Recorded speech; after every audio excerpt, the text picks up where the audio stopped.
Welcome to the DevReady podcast, where we're helping non-techs build great tech. Today, lucky enough to be joined by Halen Youles.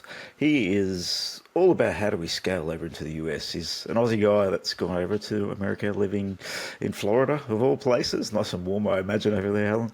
And helping businesses from India, Australia and also Singapore get out to the US. And one of the things when I spoke to him and met him previously was all about how do we automate sales.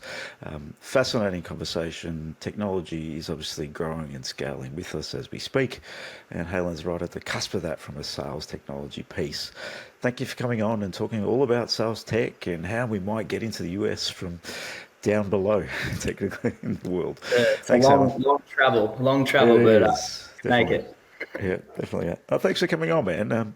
Tell the audience a little bit about yourself and how you ended up starting out ScaleMate. Yeah, no worries. Good to be here. So, Australian guy, as you can tell, I haven't lost the accent yet. Been here for 3 years, but hopefully that doesn't go because it's a little bit unique. There's not too many Probably Australians. helps in the environment to have that accent. It starts a No, conversation, it's right? Yeah. a little bit memorable, you know. Hopefully they can remember me just from the voice, not the face. But yeah, been here for 3 years almost. I grew up on the Central Coast, so just hour and a half outside of Sydney. Moved around a little bit, but actually grew up in Bensville, kind of near Terrigal area, if anyone knows that spot. Worked in Sydney pretty much straight away. I was in college for a year, and then got a full-time job cold calling, as every person in sales does. They've got to cut their teeth. I did a job in cold calling, bloody hated it. Never went back. Oh man, It's a it's brutal, fascinating but role. It is it's fun. brutal, yeah. It's Yeah. fun. If you like a little adrenaline rush, a rush of getting, a sale on the spot or booking a meeting or something, then it's probably good. That's why I liked it anyway. Yeah. So started doing that, was for a media company. Then I quickly analyzed like where I wanted to go from there, and I landed on, do I go into finance or do I go into tech? They're the two large industries where you can cut your teeth and build a career. I ended up choosing tech. My dad was actually in tech, so I had someone to bounce questions off at least about that. I studied finance and then went into tech. Got a job in a cybersecurity company, again, cold calling, did very well there. That's when I got promoted into a full-blown like account executive role, selling face-to-face over Zoom, bit of a mix. This was way pre-COVID time, so Zoom was kind of a thing, kind of not. Like, I actually remember everyone would be on Zoom, but no one would have their camera on. No one would ever be face to Very face. Like, different, wasn't it, back then? And then COVID yeah, hit and it's all changed. And it's been yeah, I think it's a good change. It's closed the borders. It's enabled yeah, us to have a conversation with you, which 5 years ago probably wouldn't happen. yeah, Reality is it would have been difficult at that time. But now we could just sit. We're on complete opposite parts of the world. It's evening over there. It's morning over here. And it just flows. It's fascinating. yeah. Yeah, I remember someone would turn their camera on and I'd be like, what is this weirdo doing? Like having their camera on Zoom. So it's, yeah, definitely changed. So yeah, did that for a while. That was like the first sort of proper job, I would say, into the world, and being pretty independent as salespeople are. They kind of left to do their own thing, and you're judged on a number, and if you're not there, then Yeah, you it's know all about targets, right? It's easy to see, are you performing or not? Are we hitting some exactly. KPIs? That's it's probably a simple role from that perspective, but it's one of the hardest roles to be great at because it Yeah, is challenging, right? So it's challenging to find new leads, opportunities. It's not as simple as it sounds, and yeah, cold calling is probably puts a tremor out in most people that's listening to this call. It's something I yeah, just don't want to do. I'm just not interested in. But if you know your shit, it's actually not that difficult. But yeah, it's more about knowing where you're coming from and value you can bring to the table. And yes, yeah. you're going to get hung up on. That's the reality. But then how do you convert a cold call into something a little bit more warmer and start, the conversation from there? That becomes some skill behind that too, right?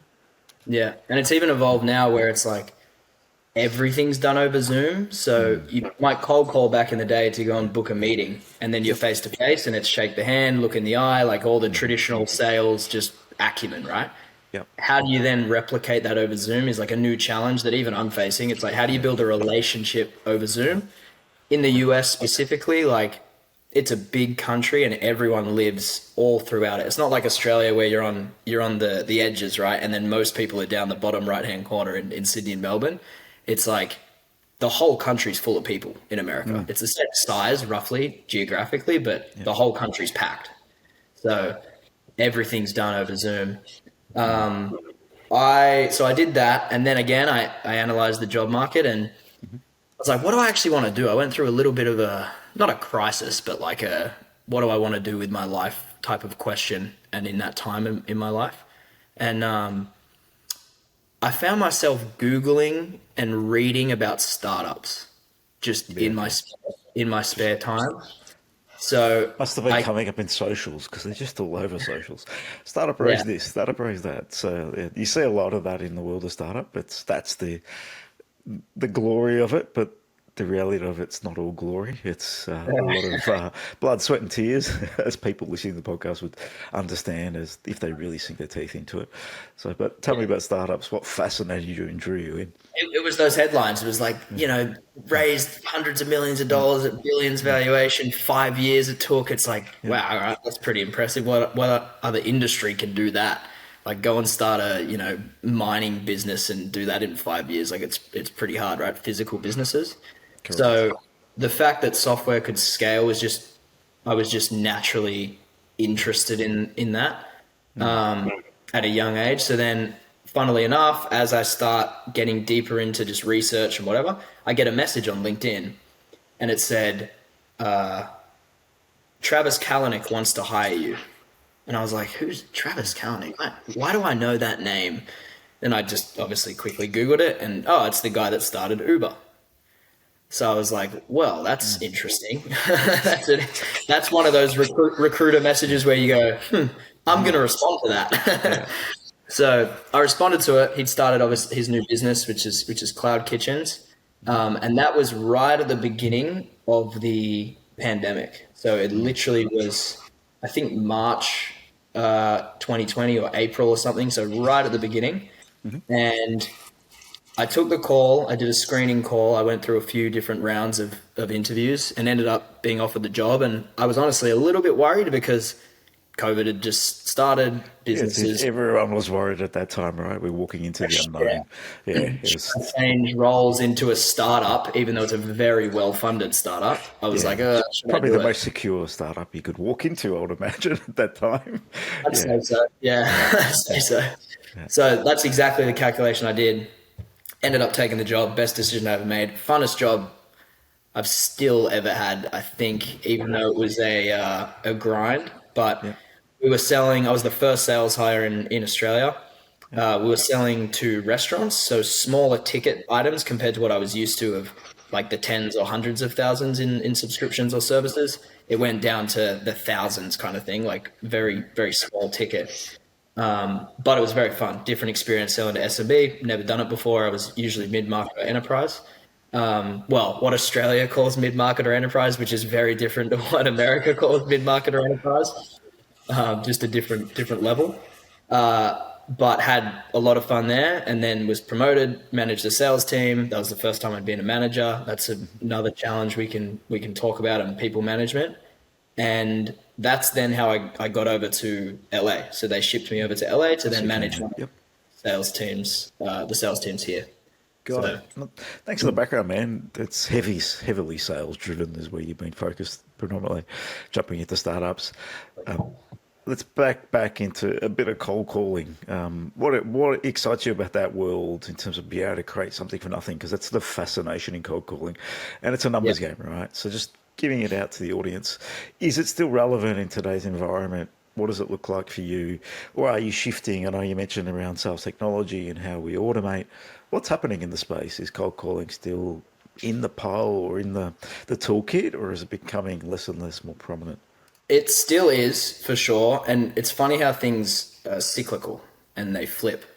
So in America, sales tech, marketing technology has been around for a while, more so than Australia. I think most of the sales tech and marketing guys focus on the US as one of their core markets because it represents the biggest opportunity. A lot of them do come out of Silicon Valley. Some are in Australia actually. Like Smart Lead is a good example of an Australian sales tech business that's done very, very well. But the US is ahead. So what's happened is everyone has access to this technology, right? So they can send out automated LinkedIn campaigns, they can send out automated emails. I know in Australia, a lot of businesses are still sending emails manually, for an example. But cold calling, therefore, has become less common. I would say it's still everyone's cold calling. Don't get me wrong; it's still a thing, but everyone's also sending emails and everyone's also sending LinkedIn messages at scale. So when you cold call and you actually get onto someone, it's not like it's unique, but it is a little bit of an underserved channel right now. So funny you say like what's happening right now. I literally hired a guy today to start cold calling again for me. So then Yeah. I'll have three primary channels of outreach, which email and LinkedIn have been how I've grown the business so far and how I've gotten pretty much every client other than referrals. But cold calling is a channel that I'm now implementing I'm as a fascinated to hear the percentage of conversion from automation compared to referral. What's that what roughly sit for you? Because you are really heavily invested in automation. Is it 20%, 50%? What comes from automation for you roughly? Yeah, I would say since I've started producing content as Yep. well, and I have a little bit of a digital presence, that's built a lot of trust. Yep. If someone checks out my profile, they might watch a couple of videos, a couple of things I've posted and spoken about. But in terms of raw numbers closes, I think my outbound is probably at like 30 to 40% Still cold. pretty And then high. Yeah, it's high. Yeah. Because most it's, businesses that are early days will start off referral who they know, right? It's how do we crack into the unknown? And that's how you're going to scale. You need to get out of the referral local network, people you know, people they know to be able to actually scale a business. If you can yeah. get that moving into those sort of numbers, it enables you to get there. Yeah. That's And then it leads to more referrals, right? So you get one cold correct. You client get that. really well, and that's exactly what happened for me. The first cold client I got Yep. literally was a six-figure contract. Which is B2B, obviously. So B2B Yeah. sales, I'm assuming. It's not a big consumer buying that. Yeah. Is that over a 12-month period? What does that sort of look like in your world? I think that was about 10 months. Yeah, okay. 10 months. All right. Just give Started with, people context, yeah, in terms of yeah, what's started with, possible in cold calling or cold outbound reach and things. yeah, So from a business, you read about this. We need many channels to market or to get to customers. It's not just the one thing. And if you're just relying on referrals or you're just relying on LinkedIn, then there's probably you're missing out on the other piles. So you yeah. mentioned three there. So there's cold calling that you're doing, but are you cold calling off the back of emails and LinkedIn outreach? Is that how you're trying to warm them up a little bit? Yeah, at least Yeah. so there's like four channels of warm up if we were to get them Okay. on a cold call and book a Yeah. meeting. It would Yep. be have they've probably gotten a LinkedIn message or at least a connection request. They might not have accepted it. They have definitely gotten an email, I would say. They may have then also seen my content and then they get a cold call. That's the ideal scenario. Yep. They've seen something and then we call them. Now, do they see it and remember it? Not sure. That's Yep. debatable, but at least we've tried to get our name in front of them before we give them a call. Yep. So, Okay.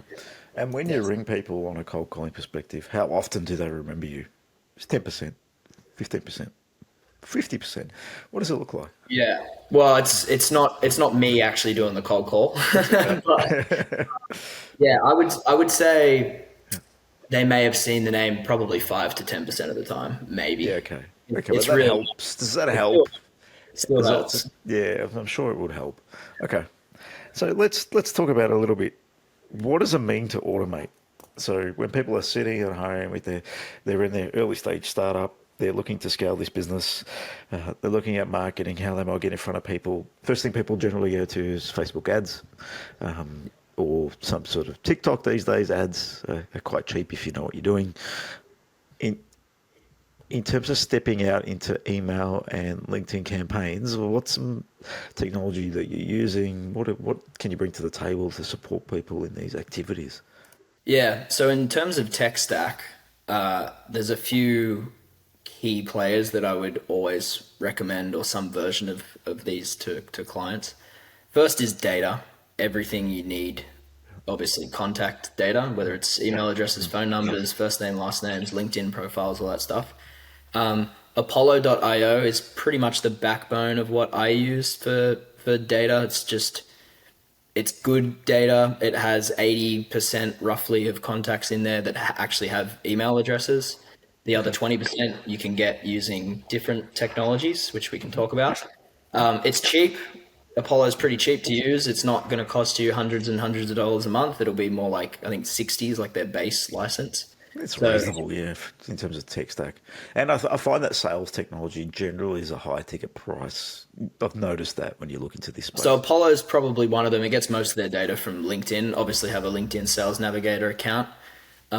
We use that then to automate a lot of like data enrichment. There's a tool called clay.com, which isn't new, but it's probably the 2024 sales tech of the year if I had to give an award out. It got a lot of hype for good reason. It's just a very good tool. And you can enrich a lot of data. You can connect. It's basically a really good UI, very, very logical the way it's structured. And then it connects to everything else through APIs.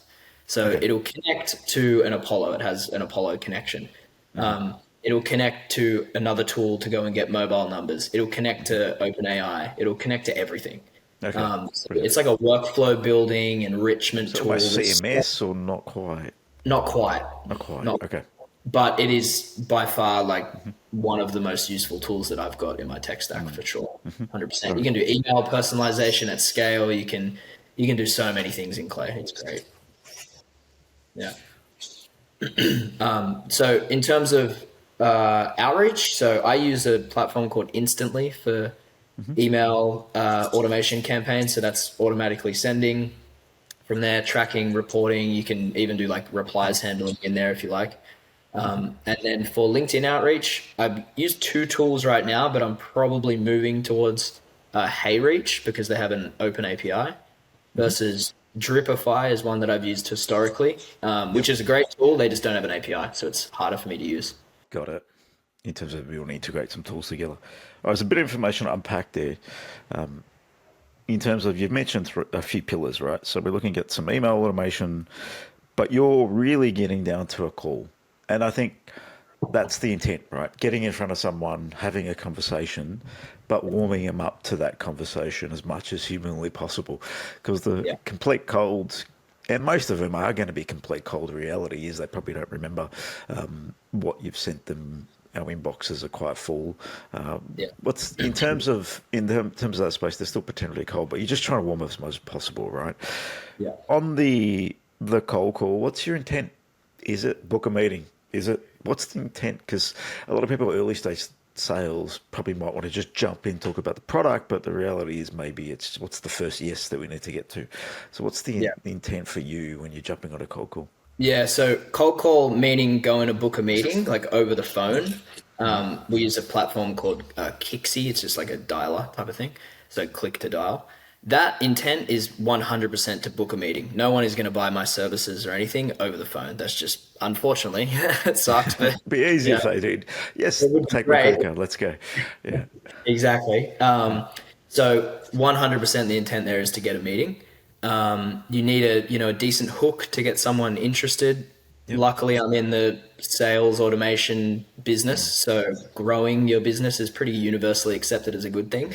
It's generally a good hook because everyone is always looking at new revenue, new ways of business. So that is obviously a value add. Who do you target mostly? Is it founders? Is it sales guys? Who do you position yourself to talk to? Yeah, so right now, from a company standpoint, I really put the businesses we go after into two major buckets. First is early stage startups, so pre-seed through to Series A. Yep. Inside of the US or outside of the US, there might be slightly different messaging for each one of those. And then the second is Series B plus. So well funded, they've got product market fit, now they're looking to scale. Versus the first bucket is more, we're still figuring it out, we need to lay the foundations, we're not 100% sure how to sell. And outside of the US, those founders that I do chat to in that first bucket, they are typically interested in, well, when we go to the US, that could be now, when we do go there, because it represents such a large market opportunity, how do we do it? And there's a million and one questions they ask themselves with that scary expansion. So at that point, we're pretty useful to them. Let's talk about the how to get to the US, because I think a lot of people, our listeners, are mostly sitting here and thinking, okay, we're trying to prove a market and build a product in Oz. What does you getting to the US really look like? Having these particular structures in place for automation would obviously make a lot of sense to a lot of people. But getting to the US and selling to the US and selling to US customers is a completely different dynamic than selling in Oz in your networks and trying to expand and grow here. What's some of the key things that people need to think about when taking their product to the US? What does it look like? Competition is obviously a lot bigger. There's a lot more people there. What does this look like, feel like for someone that's really reaching into that? First thing is just the human level, I think, of like, do you have the time to dedicate to the US properly? And it's kind of a crawl, walk, run approach. So you want to test out some things first in the US. Time zones is definitely a challenge. I work pretty much around the clock mostly because a lot of my clients are overseas in different time zones, so I have to. Also, the US has, 4 time zones to work across, or 3 time zones, I think, 4 time zones, 3 hours separate. It's quite decent, similar to Oz, right? So there's a few different time zones across. Yeah, but Yeah. no one, like there are people in Western Australia. I'm not disregarding the Western Australia. I hear what you're saying, right? Sorry, walked right into that. Yeah, the East Coast is where most people talk to, and then jumping over to Western Australia is like a different country in some context. Yeah, Yeah, it is but very that's different. LA to Florida, right? Yeah, That's the same gap. correct. Yep. Yeah, first thing's just the human level. Do you have the the time to dedicate to it properly? And then you want to take a pretty structured approach in actually doing it. So first is can you get messaging to land in the US? Because just because you're a startup with no competition in Australia doesn't mean you won't have competition here or adjacent competition that could hinder your ability to grow. Got it. So first you need to understand, do you have message market fit? And you can test that across email, LinkedIn, cold calling. If you are, more B2C type stuff like Facebook and Instagram. I don't do any of that, so I'm not an expert in there, but the B2B stuff you can That's test. the first time I've heard about message market fit. I like it. People talk a lot about product market fit in our world, but message market fit, it's fascinating because that is a reality, right? How are we communicating product? Are we actually cutting through? Are we hitting pain points that people are really going to stand up and listen? Especially in a cold call setting, are you really hitting the mark on a call? Because you've got to be quick and effective in that moment. And that's an interesting one.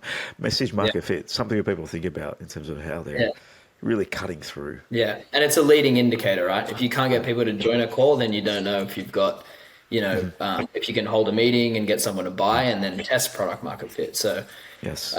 that's the first step, and you can probably get away with doing that on LinkedIn and email pretty quickly. Yep. Try a few different things, A/B test. The benefit I get is because we work with quite a lot of startups. I know what good looks like, and I know what bad looks like. So Okay. if you're getting a 2% conversion rate on LinkedIn messaging, I know it can be better, right? I've Okay. seen it be better.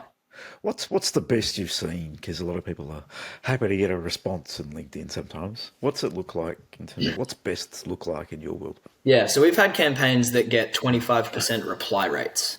Do you know the campaign that gets 25% more reply rates in our world? This is our podcast campaign.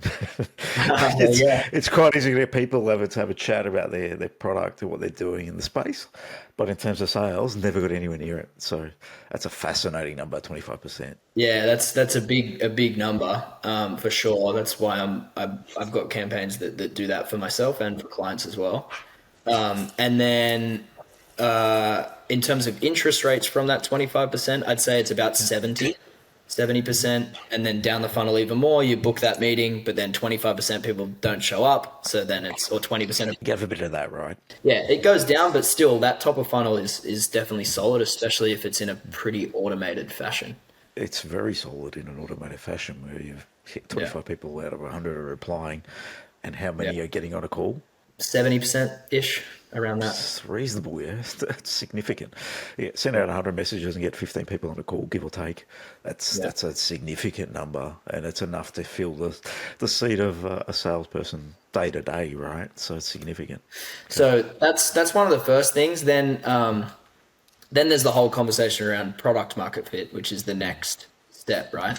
What is product market fit? I did a video breakdown on it, but just the cliff notes, I guess, is product market fit really is when you have a product that people don't shut up about and tell the world. So they love it, they tell everyone about it, you get referrals, they tell their, their siblings and parents and whatever, they just love it. But in B2B, the problem is that lag time. What if your sales cycle is 6 months? What if it's 12 months? What if it's 3 months? You have such a long time before you even get to case studies and testimonials and Could be referrals and all 12 this. months, could be 18 months. It is, especially B2B high ticket items. It's difficult in that world. And you have to be persistent. You Yeah. might be barking up the wrong tree, but you don't know it for 12 months, which is a problem, right? Yep, exactly. So then what are the leading indicators that show you might be on the right path? It's things like those conversion rates for messaging. It's things like does this person have one call with you and then take another call or refer you to the decision maker or get another stakeholder on a call? Like those are leading indicators where if you see a big drop off from the first meeting, you have a discovery call and then no one books again, that's an issue, right? Yep, correct. So optimizing across that funnel is something that you need to do, obviously anywhere, but when you expand to the US as well. One of the key things people can take away is understanding your numbers across. A funnel is a great point here because you can't optimize if you don't understand your numbers. How do you generally track this? Is it a CMS you're tracking this from? Are you integrated with different things to support this? What does it look like when you're using 4 or 5 tools to automate? How do you bring it back into, all right, here's one report. How are we actually going across the funnel? So that's where things like Clay come pretty useful in integrating everything because Clay has APIs. You can do HTTP requests, all this stuff. It can integrate with a lot of tools, and the tech stack that I would recommend to people always takes that into account. So if they already have a CRM, if it's HubSpot, great. HubSpot integrates with like everything basically, but you just need to figure out a way to get all of your reports back into one system if you can. I use Airtable. Airtable's great, but it's like built for agencies kind of. Yes. And each individual tool has their own tracking as well. So you can always go back to the source of truth, I guess, like in the tool itself, but it's nice to have everything in a report if you can. Yeah, getting it down to one because you can make that's where you got to make decisions, right? If the problem is at the time of the call, what are we doing wrong in the call? How do we A/B test that effectively? Because it is testing, gauging, getting feedback, and evolving and improving. That is what I find works well in the world of sales because you don't know everything. Yeah. You've got a lot of assumptions when you walk into this, and it's really just thinking you're testing assumptions and then Yeah. shifting based on what the feedback is from the market. That's the reality until you keep incrementally improving. That's like anything in business, really, but especially in this space when you've got from message market fit, I like it, through to product market fit. And there was once on a podcast said, we're looking for a minimum lovable product because we want people to love it, talk about it, and effectively push that out and become our referrals for the business. Yeah. That's where we need to get the product to. In terms of, let's jump a little bit more. If I'm selling in Oz compared to US, there's a time zone difference. We've talked about that, right? So selling from Australia to the US is a difficult task for anyone. You're going to be up all night, late hours, evenings, mornings. It's Yeah. quite difficult. Do you recommend people hire people over in the US, test the waters that way, Yeah. try it on their own? What do you recommend when people go down this path? Yeah. So in my market, which is B2B SaaS mainly, you should be doing founder-led sales when entering a new market, I believe. So you should be on the phone. Now, does that mean on the Zoom? Does that mean you have to craft every message and build the automation campaigns in the top of the funnel yourself? No, it doesn't. You can outsource that part. You should hear what the US has to say about your questions, product, because you have the most information about your company and your product in your head. You'll be able to make the right decision. I would never outsource sales at the very, very beginning. Okay. Yes, it's going to be hard. Yes, you're going to lose sleep. Yes, your life will be affected. Do you want to expand that badly to the Like it's a US? Well, startup, right? unlucky, you chose to do it. Correct. You did choose to do it. Yeah, It's great advice because being a founder and in business forever, I still control a lot of the sales process, especially we're mostly software consulting, got a couple of products that we friend around, but I sit in the front of most sales. And why that's important, why you said that, is you're having a conversation, you can understand and cut through what the challenges are for that customer, and you might find a gap that you have to solve for, and you can on the fly solve for that problem quite effectively yeah, because you know the product and background and what's required.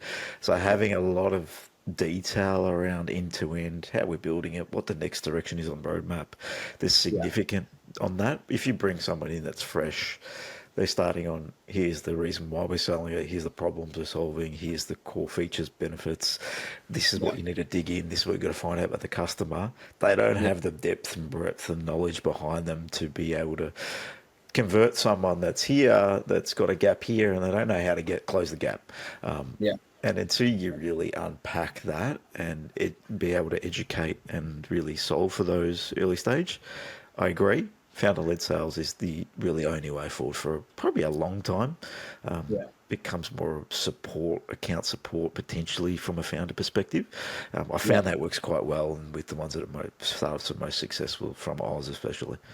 Yeah, 100%. And you can make decisions on the fly too. Like even if it's something, if you're in like a negotiation and it's Yeah. discounting or whatever, it's Yep. like you can make that decision. A sales rep can't always make that decision, especially when you haven't built out a sales process to give them the The parameters of like, hey, you yes. can do 10% here, but anything more than that, you have to come to me. Yeah. Well, if you're on that call, you can just make that decision. You can make whatever decision you want. You might see this customer as a opening for an Exactly. industry, a market, and you Yeah. might build a feature for them. There's different ways you can skin it, right?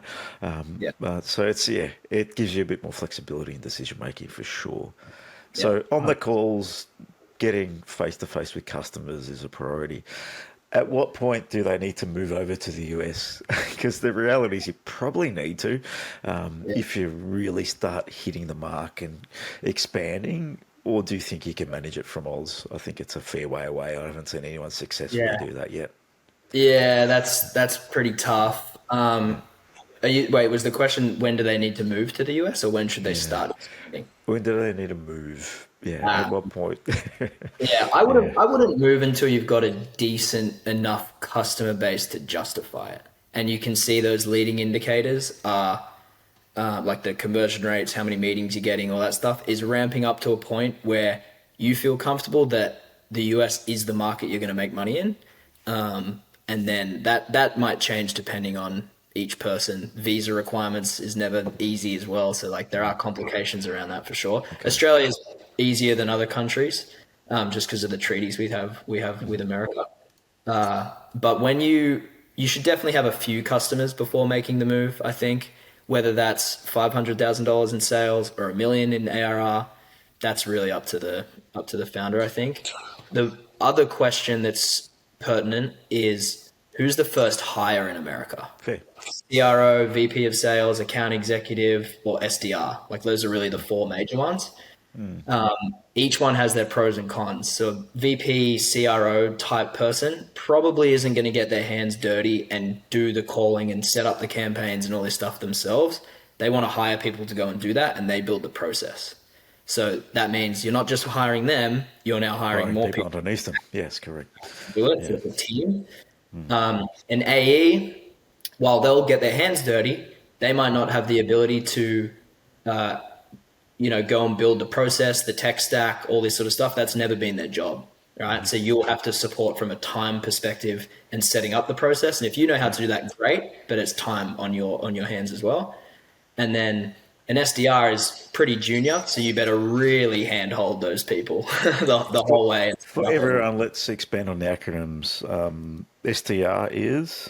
Sales development representative. So Yeah. So just the pretty much BD. the Yep. starting point of a sales rep. Account executive for AE. And then you got your VP of sales, effectively is what you're referring to, right? So, Yeah. and there was one more you mentioned? See, like Chief Revenue Officer. Yeah, Yeah. like you said, they're going to be top level and need people underneath them. You probably need all three, but in a Yeah. perfect world. So where do you start in your mind? What does it look like? Well, Yeah, I'm biased. You should use yeah, an agency. that's okay. So honestly, the the amazing like tier one persona Yeah, would be someone who's like an account executive who has the knowledge, the skill, and just the hustle to really go and build out everything. But they're such a rare person to find that it's like hunting for a unicorn, right? It's just okay. like very difficult to find that person. So So ideal, find the unicorn or bring in some uh, agencies. Maybe have a. Could it be a VP of sales and an agency supporting them? Would that be a model yeah, potentially? Yeah, like a yeah, fractional type situation. yeah, Yeah, yeah, that could be an option for sure. yeah, yeah, Unless you've got unlimited cash or you've got a decent budget or you've just raised a big round, like you can go get an AEVP of sales combo maybe. But that yeah. doesn't take away the fact that at least at the very, very beginning, it should be founder led sales and you should learn a whole bunch from the market before making that hiring decision. Yeah, hiring without a process and confidence that you've got a funnel that you understand Yeah. is just burning cash, really. Yeah. And that's Yeah, what happens a lot for yeah. sure. Oh, you learn that over the journey. I've been in business for 17 years, and hiring people at the wrong time without process and expecting them to come in and do it, i.e., the unicorn, is Yeah. not happening in most cases, right? And then you just burning cash. Why aren't they generating X, Y, Z? The reality is they haven't got the support or the systems or the processes in place or the direction or anything in place to move them forward. So if you don't have that, don't hire. I agree. Create that first or get some support to create that because you'll just be burning cash. That's the reality. And it's really your testing phase, right? So that's when you're testing, finding is it product market fit, message market fit. I like it. How does it really relate? And then we can understand. Okay, now we can bring people into the seats to execute on the process rather than create the Yeah. process and try and execute and fly the plane. That's generally the founder's job with a bit of support around them. Yeah. 100%. Hey, Len, thank you for joining us on DevReady podcast. It's been a great chat. Just talk about sales and how we might expand into the US and automation. There's a lot of content in this. If anyone wants to reach out and learn about you guys and at ScaleMate and how you might support moving over into the US, I don't think that's a caveat. I don't think you need to be moving over to the US to get support from you guys. It's Yeah. more potentially testing the funnels to testing the messaging. How might they reach out and just get in contact? Yeah, LinkedIn's the best. Halen Youles. It's a very weird name. There's only one, I believe. That's good. So Yeah. you'll be able to find me there. I post like a whole bunch of content on there at least once or twice a day, every Nice. single week. So videos, just text as well. So there's a whole bunch on there. Oh, brilliant. Hey, thank you for joining us, man. Really appreciate you coming on, and I'm sure a lot of people get a lot out of this, and at least give them some things to really start sinking their teeth into and getting more understanding of this space. In the end, a lot of founders that we meet are just building product. They're not thinking about how we actually market and get this out there in a systematic way. And this is what we're Yeah. speaking out here. Everything's a process, and sales marketing is a process. And just getting it to that process that we can measure is important. So thanks for coming on and sharing just And the that's steps of how people might get there. Yeah, and just one final thing now you said yeah, that. That's the US mindset. Sell yeah, first, build later. yeah. Which is complete opposite of what most people have, right? It's, yeah, the Yeah. sell first, build later is a little bit scary for most people. It's like, what are we selling? How are we going to convert? What is it going to look like? But if you can prove that, then you're on your way. You can actually raise capital to build. It's different. So it just becomes a very different mindset. I'll get you on again for sure because I'm sure there's heaps we can discuss. But thanks again, man. Appreciate your time. No worries. You too. Thanks for having me. Thanks, Alan.